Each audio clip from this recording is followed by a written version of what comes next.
사도행전 14장 3절입니다.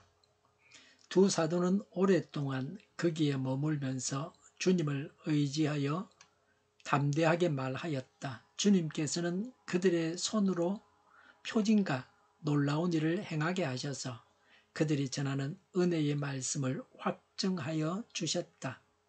아멘. 바울과 바나바가 이고니온에서 예수님을 전한 일들에 대해서 언급하고 있습니다.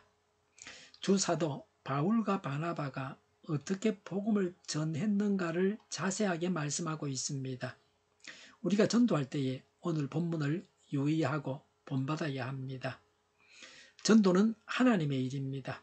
하나님의 방법으로 전도해야 합니다.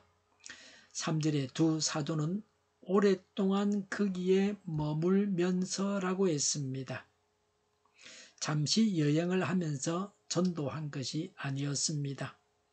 장기 체류를 하면서 복음을 전했습니다. 전도할 대상이 많았습니다. 전도에 결실이 있었습니다. 예수님을 전하니까 예수님을 믿는 자가 있었습니다. 그래서 오랫동안 그 지역에서 복음을 전했습니다. 우리가 사는 지역에서 복음을 전해야 합니다. 말로 복음을 전할 수 있습니다. 전도지를 주면서 전도할 수도 있습니다. 전도 여행은 못 갈지라도 살고 있는 곳에서 전도는 할 수 있어야 합니다. 3절에 주님을 의지하여 담대하게 말하였다고 했습니다. 성령의 능력을 덧입은 가운데 예수님을 의지하여 하나님을 의지하여 예수님께서 주신 사도적 권위에 입각하여 복음을 전파했습니다. 분명하고 확실하게 복음을 전해야 합니다. 그러기 위해서는 하나님을 의지하면서 담대해야 합니다. 듣는 사람의 눈치를 살피느라고 할 말도 제대로 못해서는 안 됩니다. 하나님을 의지할 때 담대할 수 있습니다. 전도는 하나님께서 시켜서 하는 일입니다. 그래서 하나님을 의지하고 행해야 합니다. 하나님을 의지해서 범죄해서는 안 됩니다.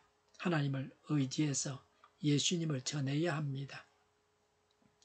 3절에 주님께서는 그들의 손으로 표징과 놀라운 일을 행하게 하셔서 그들이 전하는 은혜의 말씀을 확정하여 주셨다고 했습니다.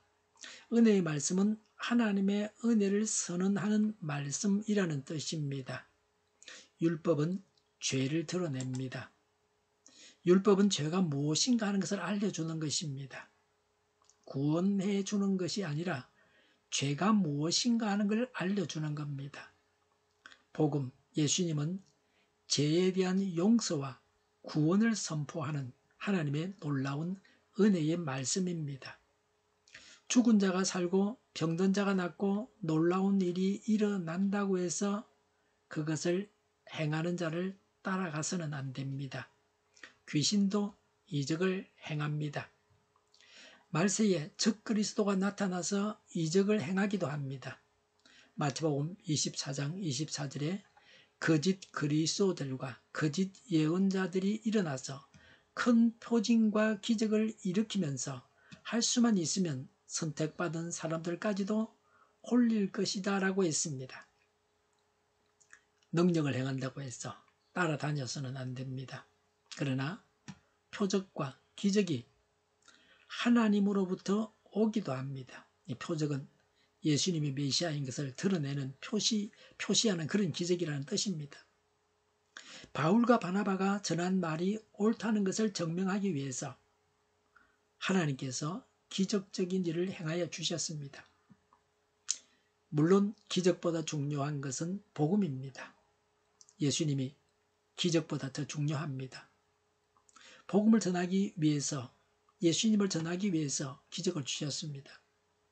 무조건 기적을 따르면 안 됩니다. 복음을 전할 때에 기적이 따릅니다. 사도들은 담대하게 전도했습니다. 하나님은 기적을 행하셔서 사도들이 전한 말씀을 확정하여 주셨습니다.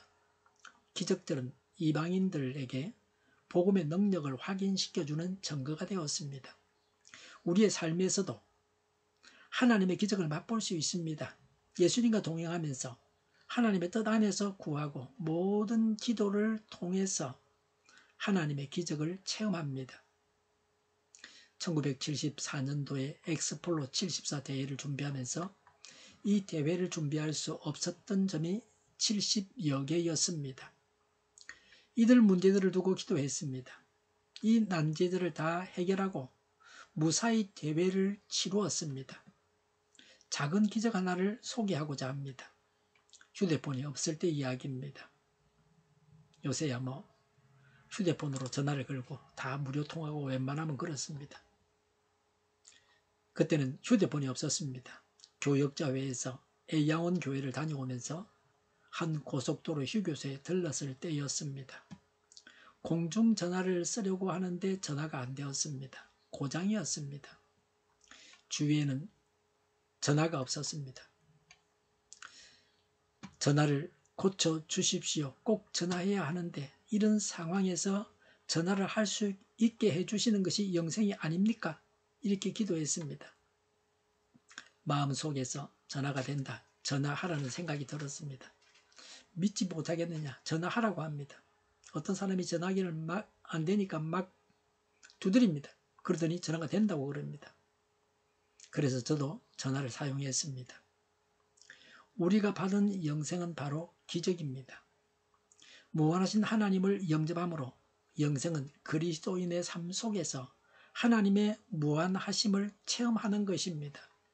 전도하고 전도받아서 예수님을 믿고 전도받은 자의 문제를 가지고 함께 기도하면 하나님께서 이루어 주십니다.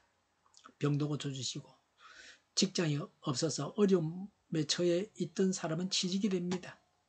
제가 전도한 사람이 직장을 구해야 한다고 했습니다. 오래전이라 그 사람 얼굴도 기억을 못합니다. 그러나 그런 일이 있었다는 것은 기억하고 있습니다. 그리고 얼마 후에 취직을 했다는 말을 들었습니다. 하나님은 전도자의 기도에 기적을 행하셔서 응답하십니다. 어린 새신자의 기도에 응답하시는 하나님이십니다. 새신자가 간구하면 하나님이 바로 응답해 주십니다. 어떤 기도 제목도 간구하면 됩니다. 어린아이가 인형을 잃어먹고 찾게 해주십사고 간구하는 기도에도 하나님은 응답하십니다. 그까짓 것 그렇게 하지 아니하십니다. 한 부인 전도자가 전도하고 집으로 돌아왔는데 세탁기가 돌아가지 않습니다. 남편이 귀가하기 전에 세탁을 끝내야 되는데 큰일이라고 하면서 세탁기를 고쳐주십사고 간구했습니다. 그리고 세탁기 버튼을 눌렀습니다. 세탁기가 정상적으로 돌아갔습니다. 하나님께서 기뻐하시는 전도를 하기 때문에 하나님께서 기적으로 응답하십니다. 성령으로 충만해서 전도하는 자에게 하나님은 기적으로 화답해 주십니다. 오늘 하루도 예수님을 전하실 뿐만 아니라 하나님의 기적을 체험하는 하루가 되시기 바랍니다. 논리적으로 과학적으로만 생각하면 안 됩니다. 물론 논리적이고 과학적인 사고가 필요합니다. 그러나 하나님의 기적을 요구하는 일에 있어서까지 논리적이고 과학적이면 어떻게 기도를 하겠습니까? 하나님은 기적을 행하신다는 것을 믿고 하나님께 간구해야 합니다. 사람이 할 수 없는 일을 믿고 간구해야 합니다. 사람이 하지 못해서 하나님을 믿어서 간구하는 것입니다. 하나님의 기적을 체험해 본 사람들은 다시 간구해서 하나님의 기적을 경험하게 됩니다. 구하지 않으면 받지 못합니다. 구한 사람은 받을 것입니다. 이 세상을 살아가면서 간구하고 응답을 받아서 기적을 경험하고 풍성한 삶을 살아가야 합니다. 그리스도인의 삶은 이런 것입니다. 불신자가 알지 못하는 것입니다. 믿는 자만 믿음의 기적을 경험합니다. 사람이 살아가는 것도 하나님의 기적으로 가능합니다. 사람이 죽는 것도 하나님의 기적으로 가능합니다. 하나님께서 작정하실 때에 품위 있게 편안하게 이 세상을 떠나가는 것도 하나님의 기적입니다. 사람의 출생과 이 세상을 떠나는 일까지 하나님께서 주관하십니다. 하나님의 기적이 이어지는 우리의 삶과 죽음이어야 합니다. 하나님을 의지해서 담대하게 복음을 전해야 합니다.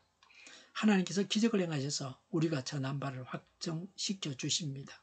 기도하겠습니다. 전도하고 하나님의 기적들이 일어나게 하여 주시옵소서. 저희를 불쌍히 여겨 주옵소서. 우리를 악에서 구하옵소서. 하나님의 뜻이 이 땅에서도 이루어지게 하옵소서. 우리의 간구에 응답하여 주옵소서. 기도하기를 쉬지 않게 하옵소서. 이루어질 때까지 간구하게 하여 주시옵소서. 우리의 필요를 채워주시옵소서. 오늘도 차고 넘치는 복된 삶을 살게 하여 주시옵소서. 감사와 찬양을 주님께 돌려드리며 예수님의 이름으로 기도하옵나이다. 아멘.